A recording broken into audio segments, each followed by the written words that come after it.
We have lots of NHL news and rumors to take a look at today. Today's rumor mill focusing on teams like the New Jersey Devils, the Edmonton Oilers, the Florida Panthers. Plus, we're looking at the future of Sidney Crosby. One NHL reporter says it doesn't make sense for him to remain with the Penguins, but we'll analyze that a little bit further and talk about potential contract extension. Plus, Evgeny Kuznetsov officially signs in the KHL. The Habs signed a long-term deal with defenseman Guhle. We have news from Hockey Canada, more news from the Ottawa Senators and their internal communications teams, plus other news from around the NHL. A lot more coming up next. Let's start today's video off with some updates regarding the Montreal Canadiens. There is a dedicated video on this channel earlier today regarding this news, but I'll touch on it quickly here in case you missed it earlier. The Habs today agreed to a long-term deal with young defenseman Guhle, the former first-round pick in 2020. Really had a breakthrough season last year, playing in over 70 games, averaging over 20 minutes a night, putting up 22 points, and really became a pretty good force there on the blue line. He had a real good season for them, and certainly projects to be a big part of the team's future. He signs a 6-year deal today at $5.5 million per season. So that's a pretty good lucrative deal. I think based on what he did last year, where he's projected to continue getting better, I think it's a pretty fair contract, to be completely honest. As I said in the other video, honestly, I think in Guhle's case, he is a player that they definitely see being a long-time member of the top four in their decor. I know some Habs fans see him as being a top pair defense. This contract kind of indicates to me that if he plays top pair minutes, that he could be a steal of a deal, to be honest. But I think this kind of projects him maybe being more of a second pair defenseman, to be honest. But I mean, right now, like I said, between him and Mike Matheson, I think David Savard probably goes after this year, sometime during the season before the deadline. But you get Guhle and Matheson already on the roster now. They're definitely going to be there for a bit, I think. I think it makes sense to hang on to Matheson. Then you get guys coming like Lane Hudson, David Reinbacher. I think they see them as being, they're hoping, at least considering where they were drafted and how they've done, that they'll be members of the top four of the decor as well. Plus, they signed Jacky and Barron. And then it kind of leaves you wondering what the future holds for guys like Jordan Harris and Jaden Struble. So we'll see. Obviously, there's still a lot of defensemen there on the roster, but great signing for Montreal. This is a very fair contract for Guhle, and I think it's something that should age very well. Another signing as well in Toronto, they've signed Kyle Clifford, just like to do with Alex Nylander. Clifford gets an American Hockey League only contract for another 1-year deal. Clifford's been in the Leafs organization on a couple of different occasions now, played in the AHL with them the past couple of seasons.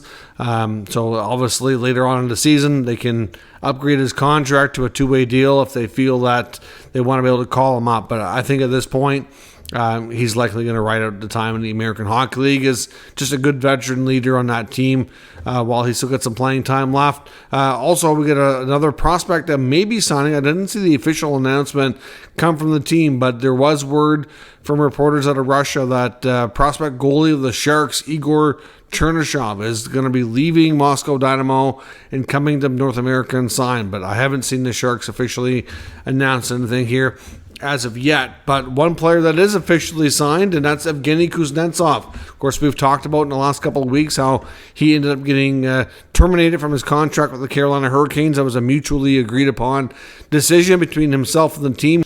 Of course, with that, he had to forego the final year of money being paid out, which I believe was $8 million total, but I think he got the signing bonus money already, so it was around $6 million that he actually left on the table. I don't know the exact terms money-wise that he's earning in the KHL, but it is believed to be a significant pay cut. He does sign a 4-year contract with SKA St. Petersburg. That's where he's going to end up. He did conduct an interview over there as well with Russian media outlet, and basically he says that he needed a fresh start, wanted a chance to play pro in his native country. After consulting with his family and his wife and kids, he just wanted a good opportunity to play at home, good family lifestyle. He's not going to his hometown team, which I believe is the team from Tractor, but he is going to play in the KHL, which is something that he's always wanted to do. There was some rumblings that he wanted to take his kids to grow up more in Russia. He said that was not true. That's not part of it at all. And he said even though this past season Statistically, it might not have been the best for him. He said it was one of his best seasons overall from a mental health standpoint and just how he handled everything, just in being in a better state. Obviously, he recently went through the player assistance program, and at this point, it sure looks like he got some good help and that things have greatly improved for him. So he's officially signed in the KHL. He also said that he does not see a return to North America to play in the NHL. And really, considering his age, playing 4 years in Russia, it's unlikely that he would continue to play much beyond that. If he does, he'd probably consider staying in the KHL for a year or two before he retires. But this will get him into his later 30s anyway. So Kuznetsov is all looked after that way. Other news around the NHL today, we got news from Hockey Canada actually regarding some of the coaches for the Team Canada contingency here for the Four Nation Face-Off coming up in 2025. We already knew the head coach was Lightning bench boss John Cooper. Now we know who his assistant coaches are going to be, and he's got a lot of experience help with a lot of great experience there, including a lot of playoff games, Stanley Cup, etc. But Bruce Cassidy, current bench boss for the Vegas Golden Knights, former coach of the Boston Bruins, he joins John Cooper's staff. Pete DeBoer, head coach of the Dallas Stars, he joins him as an assistant coach, along with Dallas assistant coach Misha Donskov. Normally, it's all head coaches getting these opportunities. So for Donskov to get a chance where he's a Dallas assistant, that's a pretty good opportunity for them, for sure. And, of course, Rick Tocchet, head coach of the Vancouver Canucks, also joins Hockey Canada staff. So you get a lot of experience and a lot of knowledge there between Cooper, Cassidy, DeBoer, and Tocchet, with all kinds of head coach experience on that Canada bench. So no real big surprise on who was selected there. I thought Cassidy and DeBoer were slam dunks. Tocchet, it's not surprising either. They had other good options too. There's that's one thing, that there's tons of great coaches coming from Canada, so good that way. Other news around the NHL, the Utah Hockey Club has reached an agreement with the East Coast Hockey League's Allen Americans to be their ECHL affiliate for the upcoming year. It's only a 1-year contract. The Allen Americans were previously, I know for the last 1, if not 2 years, were the ECHL affiliate for the Ottawa Senators. So obviously that leaves the Sens without an ECHL team. Clearly that's an important piece. A lot of teams have a lot of prospects that they want to make sure they have a good place to play, good for their development, and a lot of teams have more than enough that can fill an AHL roster and more. So we'll see what the Sens do. It'll be important for them to figure out another team outside of the Belleville Senators and the AHL to have a lower level tier in the East Coast League for them to have an affiliate. So we'll see what they figure out. Speaking of the Sens, though, they did announce some pretty big news today. It was a little bit surprising, but very, very good to see. The ownership group there continues to do a lot of great things with all the new people they've hired. But they announced 2 new big additions to their communications team, and that is 2 former members of the media now, Ian Mendes and Sylvain St-Laurent. Ian Mendes becomes the VP of Communications, and St-Laurent is the Director of Communications. Of course, both guys, well-respected media members. Ian Mendes has worked a lot with a variety of outlets, most recently with The Athletic, which I believe that was his first full-time writing gig, but he's worked before with Sportsnet and with TSN in the past. Absolutely terrific journalist, great writer, well-respected guy, so certainly very, very happy for him. Sly St-Laurent, also, he worked most recently with the PWHL Ottawa women's team last year in a similar capacity.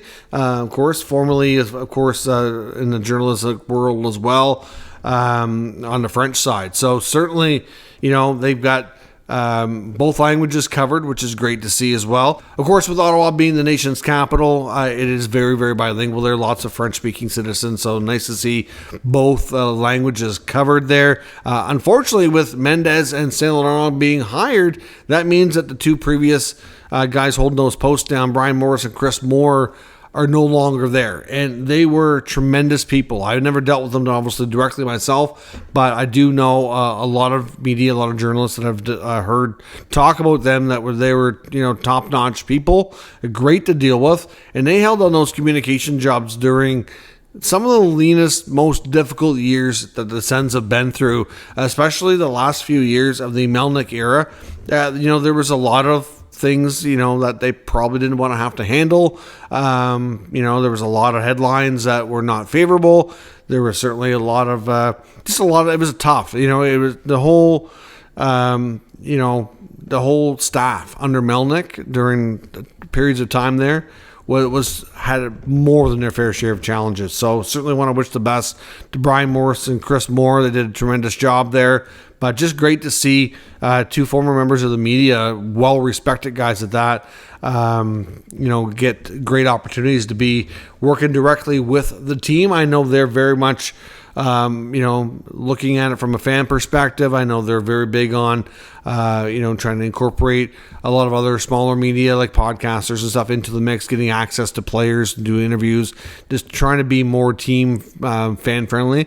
So I know that they're going to do great things there, and certainly want to wish them the absolute best. I know one prominent member of the Ottawa media who I know doesn't really get along with a lot of the other guys, including Mendes and Brent Wallace and a few others, was very quiet today. He's one of the few media people that I noticed never commented on this news post at all, considering what his main job is to cover the Ottawa Senators. And I'm sure Ottawa fans know exactly who I am talking about. Now, on to the other part of the video, some of the rumors around the NHL. I want to take a look at the New Jersey Devils and the future of Dawson Mercer. Mercer, one of the more prominent remaining restricted free agents that remains unsigned. And looking at the Devils' cap situation, they're in a kind of a tight spot. They've made a lot of moves this offseason. Tom Fitzgerald's been very busy, and it hasn't left them with a ton of money to look after Mercer. Mercer's really their kind of final piece of the puzzle here. They get Nico Dawes looked after just here in the last day or so, and now it's time to get this Mercer contract done. Or could he be moved? That's the speculation. I've seen some articles looking at the situation here with Mercer, wondering if it could lead to that. Now, I don't think that's their first choice.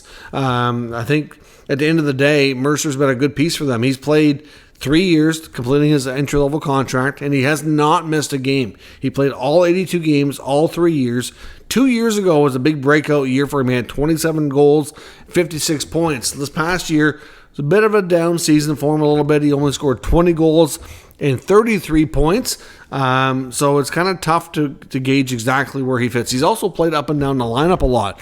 There were times last year even where, obviously they had a lot of people out. Jack Hughes missed time on multiple occasions. Of course, they ended up losing Michael McLeod, who left the team because of the charges of the 2018 Hockey Canada situation he was dealing with. So obviously Mercer had a chance to play a lot of minutes, big role, and didn't have the greatest year. So I think in all honesty, Mercer is going to have to get a bridge deal. I know I rely on data from AFP Analytics a lot for projecting contracts, and they projected a longer term 6-year deal at $6 million per season, but I think you're going to have to do probably 2 to 3 years at most, and it's probably going to bring that AAV down to like 4 to 4.5, something along those lines. I mean, I've seen some people say that he wouldn't get Shane Pinto money, which I believe was 2 years at $375, I think it was. I'm like, I can't see why they couldn't do that, to be honest. I mean, Pinto has, probably, I think he's got fewer games played. He does have a 20-goal season like Mercer does. But of course, last year missed 41 games with the gambling suspension. So, to get 2 years at like 4 or a little bit better, to have make more money than Pinto, to me makes sense. He does have, enough leverage that way. And the Devils have just shy of $5 million in space. So if they can keep that 4.5, they can move on and have everything, have a little bit of space left. But I guess the longer players go remaining unsigned and the longer negotiations take, it does kind of, create some rumors and speculation of, well, maybe they're going to have a hard time getting this done. Maybe could he be moved? And it's always possible. I think a lot of teams would line up to try to get their hands on a guy like Dawson Mercer. He's been a real good player. But obviously, if you look at the kind of the pecking order in the forward group, I mean, is he going to be as important to them as Hughes, as, Jesper Bratt, as Timo Meier, some of these other guys that they brought in here? I don't know, right? I mean, he's going to be a secondary, a complementary piece, but he's I don't know. We'll see what happens. But right now, it's going to have to be a bridge deal, and we have no reason to say that a trade is going to be a likely outcome. It just, the longer it drags on, people start talking and start wondering. But we'll see. To me, it's more about a rumor on what the contract's going to be, more than anything else. Now in Florida, there's a Hockey News article I was looking at today from their Florida writer, looking at again about Aaron Ekblad maybe being a trade piece, not necessarily before the season starts, but the premise of this article was saying that he's kind of on the hot seat to perform better this year, given the depleted blue line and some of the veterans that have left, like Montour and Ekman Larson. Obviously, the right side of the blue line is a little thinner now. He's going to be even more relied upon, and you can make an argument that his play has diminished the past few years, and he's dealt with a ton of injuries as well in the last 3 or 4 seasons. It's been a long time since Ekblad's played 82 games. So, it's something that he's just seems to chronically get hurt every year. And talking about the fact that, if he doesn't play better, and depending on how the team does, maybe they look for a trade later on in the season and maybe try to find a cheaper option. To be honest, if Florida, which I would expect are going to be a playoff team again and will be in the mix again for one of the teams you could look at as being a threat to win the East and go to the Stanley Cup Final again, I just don't know that they'd want to do that. At the same time, they're not going to want to lose them for nothing. If they can find a trade that makes sense, where they can bring in another right-shot defenseman that has some experience and they might be able to do it at a cheaper rate, then maybe they do that. But it's going to be tough. I mean, I understand looking at their cap situation moving forward between himself and Verhaeghe and Bennett, it might be tough to keep everybody, but they don't have Bobrovsky's contract for too much longer. That's only down to a couple of years now. You get Spencer Knight. How does he fit into the equation? Is there any chance they move Knight, or do they hang on to him and hope that he can be the goalie they were hoping he would be when they drafted him in the first round a few years ago? So there's lots of question marks there in Florida, and I can understand the talk around Ekblad's future, but it's definitely going to be a patient approach, I think, because, like I said, their blue line is not as good as it was this past year. They're definitely depleted, and they don't have a lot of depth on the right side, so they are going to rely on him. And I do agree with the article's premise that he's going to be on the hot seat to play better and really have a much bigger role. He's also been rumored to say that he would be willing to take less money if it means he can stay in Florida. So we'll see how things work out there, but definitely a player we want to keep an eye on and keep watching. There's also an Athletic article I was looking at today for the Oilers, suggesting that we could still see a move for a defenseman before the season starts, because right now, for the right side defenseman on the second pair who would play with Darnell Nurse, there's still options of it being either Broberg or Ceci. Now, I know right now, I think Stan Bowman, the new GM of the Oilers, his top priority is getting deals done for a guy like Leon Draisaitl and maybe Bouchard next. So I don't think a trade is going to be at the very top of the list here, the priorities. But once we get into this a little bit and he gets Leon looked after, especially, things are going to probably get adjusted there. And the article suggested that there's a few guys around the league they can look at. The most interesting name to me was their Battle of Alberta rival in Calgary, defenseman Rasmus Andersson. Now, we know the Flames have dismantled a lot of that team, and they may continue to move a few more veterans throughout the course of this season. Anderson's got a pretty good contract. He's not a ton of money, but he is a really good player. I have no doubt he'll generate a lot of interest depending on how things go for Calgary this year. I again expect him to be one of the bottom 10 teams to continue to rebuild. And I have no doubt the Flames are going to get a lot of interest in Anderson. So at the end of the day, cross-rival team in Edmonton might be an interesting place. We don't see these teams hook up on a lot of deals, but would he be an upgrade and be a good fit in that second pair? He would be. But I think Philip Broberg also kind of made a case for himself as well, that he's earned every right to get that chance. Maybe they prefer to keep him on the third pair this year. Hard to say. And at the same time, could they move Ceci as more of a cost-cutting measure to give the opportunity to Broberg? That kind of makes you wonder as well. So again, it would depend on what the Flames take back for contracts. But I have no doubt Anderson would be an intriguing piece to land in Edmonton. But I would suspect that Craig Conroy's asking price is going to be reasonably high, and that might prove difficult to pull off. But I do understand the interest, and the fit does make sense. So, as much as the article makes some good points, they also looked at Artem Zub in Ottawa, and it only referenced Zub saying if Ottawa doesn't take the step that they are hoping to this year, that maybe they consider it. I'm like, well, that's going to be a trade deadline. If anything, yeah, if they don't take the step, maybe he's a player that could get dealt, I guess.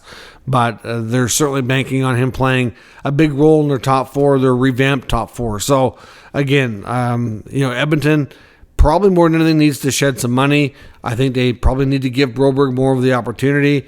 And, as much as Anderson would be a great fit there and great piece, I don't know. I think it'd be tough for them to pull it off. But we'll see what they end up doing. And, of course, the other player I want to talk about is Sidney Crosby, captain of the Penguins, Pittsburgh Hockey Now and National Hockey Now. Dan Kinjerski was talking about Crosby and saying that, at the end of the day, if you take the emotion out of it, there really isn't any reason for him to stay in Pittsburgh. Like, the team is not really looking like they're going to be that competitive and that good for the next few years as he kind of winds down his career.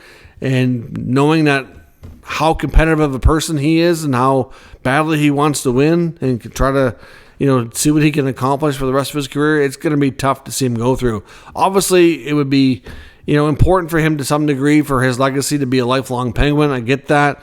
But like he said, when you take out the emotional part of it and just look at it strictly from business perspective, that if he were Sid, he would probably look to move on. And I get that. And there's lots of people wondering, like I said back a few days ago, we talked about the future of Crosby because a lot of people thought the contract extension for him was going to be easy, slam dunk. Dubas would offer him a 3 times 10 or something in that range, whatever Sid wants. It would be done early July, and it's not done.